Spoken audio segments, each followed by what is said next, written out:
Assalamualaikum warahmatullahi wabarakatuh. Salam sejahtera untuk kita semua. Om Swastiastu, Namo Buddhaya, salam kebajikan, rahayu. Salam jumpa kembali di channel Colovers. Mari kita lanjutkan kepada episode Sepasang Pedang Iblis jilid ke-6. Diceritakan sebelumnya di jilid kelima bahwasanya perebutan atau pertandingan pibu di muara sungai Huangho yang sudah melibatkan pemerintah itu tidak lagi ingin memperebutkan atau ingin mencari pusaka-pusaka atau kitab dari keluarga Suling Mas yang hilang, melainkan sudah berubah tujuannya, yaitu ingin memperebutkan Bumbeng. Nah, kita akan mengetahui lokasi tetap berada di muara sungai Huangho.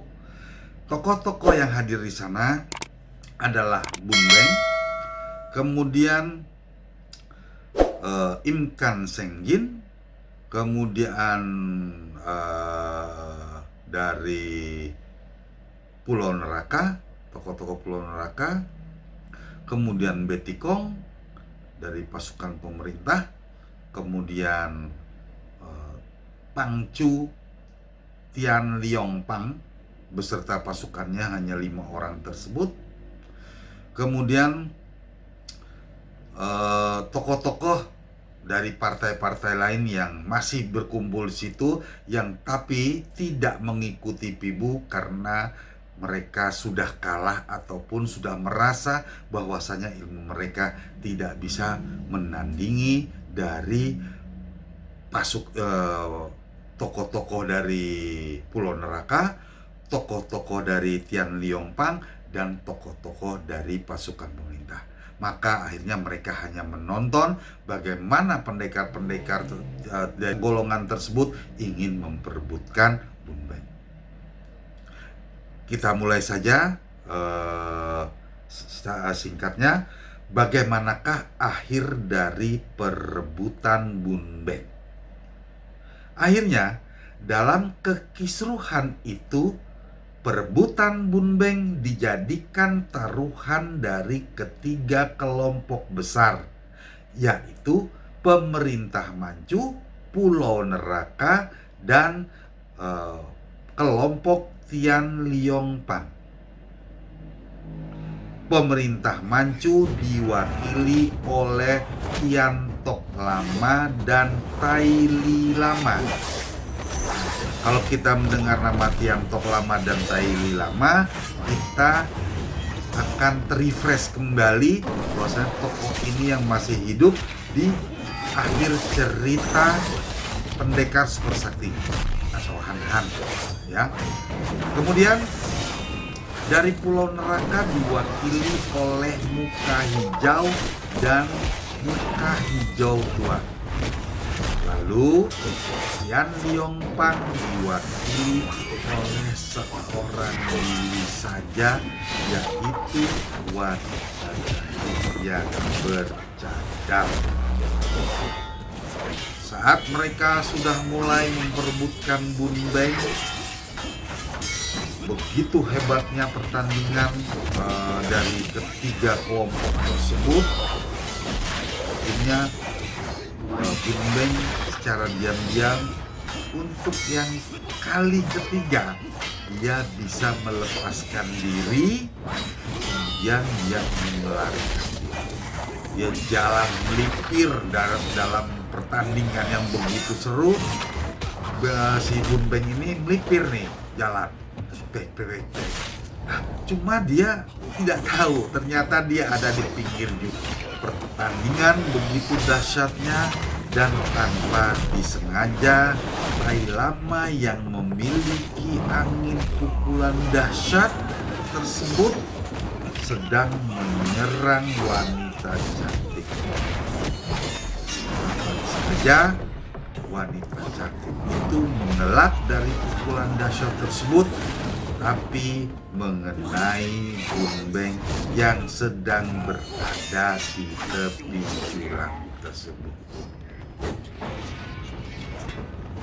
Pukulan dahsyat dari tai lama tersebut tidak dapat dielakkan oleh tubuh Beng, sehingga tubuh Beng terlempar dari atas jurang dan tercebur masuk ke dalam pusaran air yang ada di bawahnya.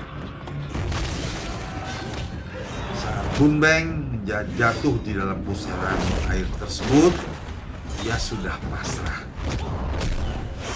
dan mengikuti pusaran itu sambil dia menarik nafas panjang, mengumpulkan udara yang ada di dadanya saat dia belum tercebur, saat dia mulai jatuh dari pinggir jurang tersebut. Nah, saat Bun Beng sudah dalam putaran air tersebut, tiba-tiba dalam arena Pibu muncul Im Yang Senju dari Hoa Sanpai. Nah, kalau kita merefresh kembali siapakah Im Yang Senju itu, ya. Im Yang Senju itu adalah kakek tua yang budiman, walaupun dianggap murtad oleh Hoa Sanpai karena keanehan otaknya. Kita ingat di episode Pendekar Super Sakti, Im Yang Senju ini yang menjadikan wali nikahnya adiknya Sumahan, yaitu Lulu, dengan muridnya Im Yang Senju, yaitu Cynthia. Kalau kita ingat di episode Pendekar Super Sakti. Nah, Im Yang Senju itu sudah dianggap murtad oleh Hoa Sanpai karena keanehan wataknya. Sampai-sampai Lok Sengcu yang diutus oleh suhunya ke tempat tersebut berselisih paham dengan Im Yang Senju. Akhirnya setelah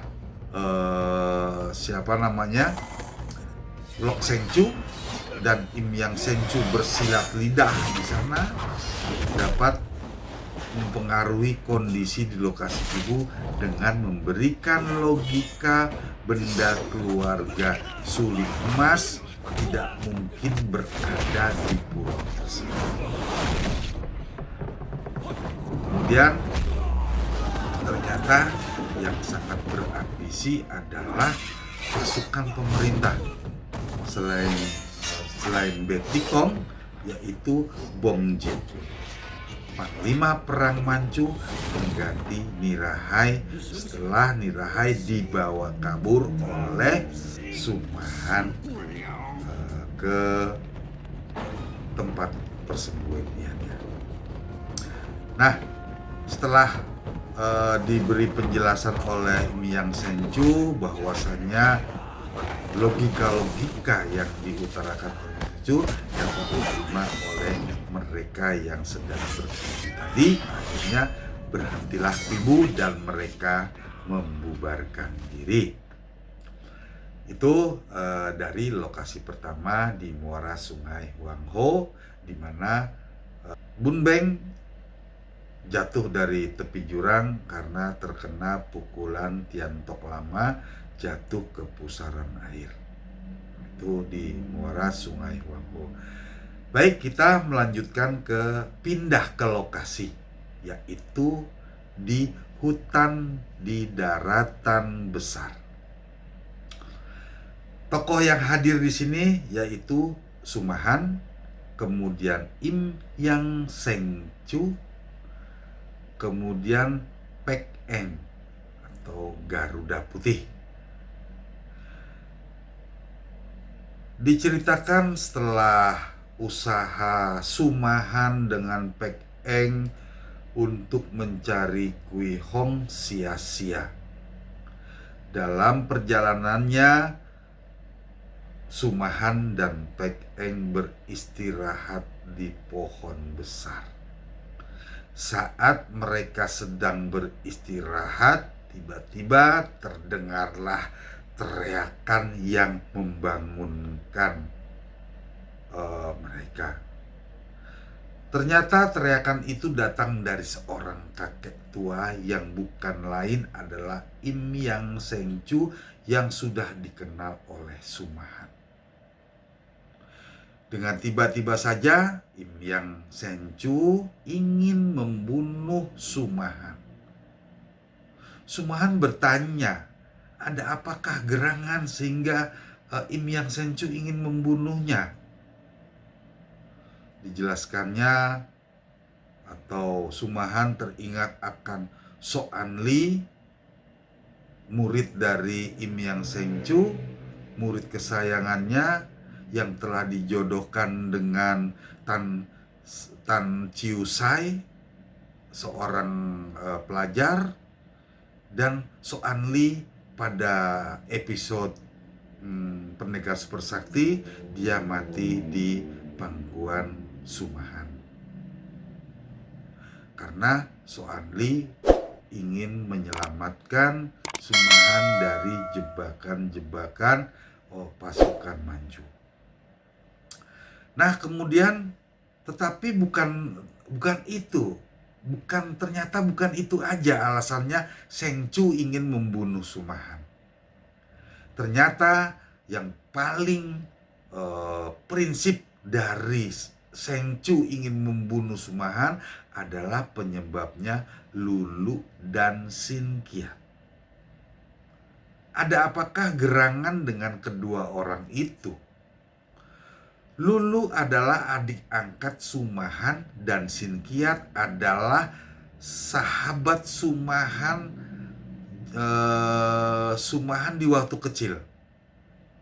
Dan juga murid kesayangan Im Yang Seng Chu.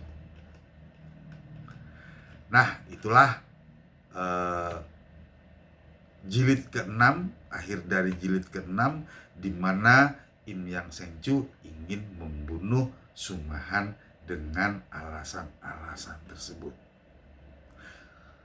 Demikianlah jilid 6 ini. Kemudian kita akan lanjutkan di jilid ke-7. Terima kasih. Wassalamualaikum warahmatullahi wabarakatuh.